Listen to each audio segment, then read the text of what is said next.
আমাদের মাদ্রাসা হুজ্জতুল ইসলামের প্রথম শ্রেণীর ছাত্রী মুনতাহা আজ দুপুর ১টায় ছুটি দেওয়া হয়েছে, কিন্তু সে বাসায় যাচ্ছে না। এখানে বসে বসে এই ফাতিমা মিলে কাগজ দিয়ে নৌকা বানাচ্ছে।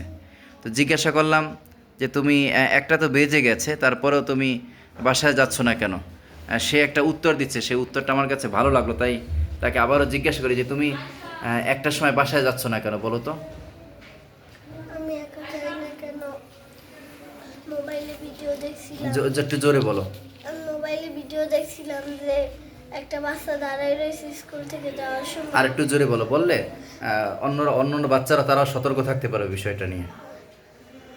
একটা বাচ্চা বাসায় যাওয়ার জন্য স্কুল ছুটির পরে বাইরে দাঁড়ায় রয়েছে, তার বাবা আসে না কেন?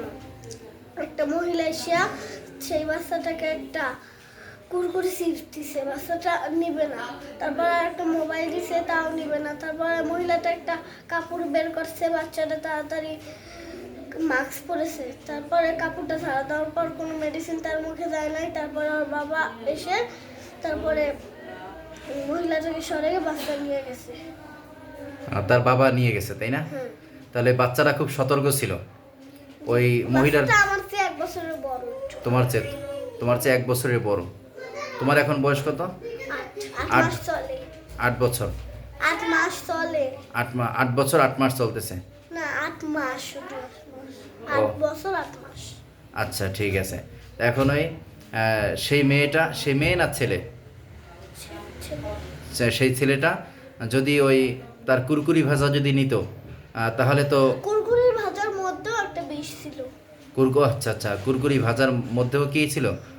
বিষ ছিল। ফোনটার সাথেও মেডিসিন লাগানো ছিল। বুঝতে পারছি। তোমার এখান থেকে কোনো মতামত আছে নাকি? সেক্ষেত্রে কি করণীয়?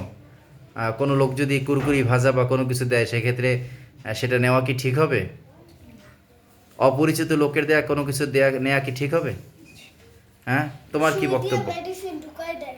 সুই দিয়ে চিপসে ফাটা না করে, তাইলে তো বুঝতে যাবে যে এটার মধ্যে মেডিসিন আছে। সুই দিয়ে গোটা করে মেডিসিন ঢুকাই দেয়। ও, আর তোমার কি বক্তব্য? মানে বহিরাগত কোনো লোক যাকে তুমি চেনো না, এমন লোক যদি তোমাকে কিছু দেয়, সেটা খাওয়া কি ঠিক হবে? কেন ঠিক হবে না? খেলে তো মজা লাগবে, তো তুমি সেটা গ্রহণ করবে না কেন? কেন গ্রহণ করবে না? খাবারের মধ্যে বিষ থাকবে এই জন্য? হ্যাঁ, এই জন্য কেউ কিছু দিলে কি করা যাবে না? খাওয়া যাবে না।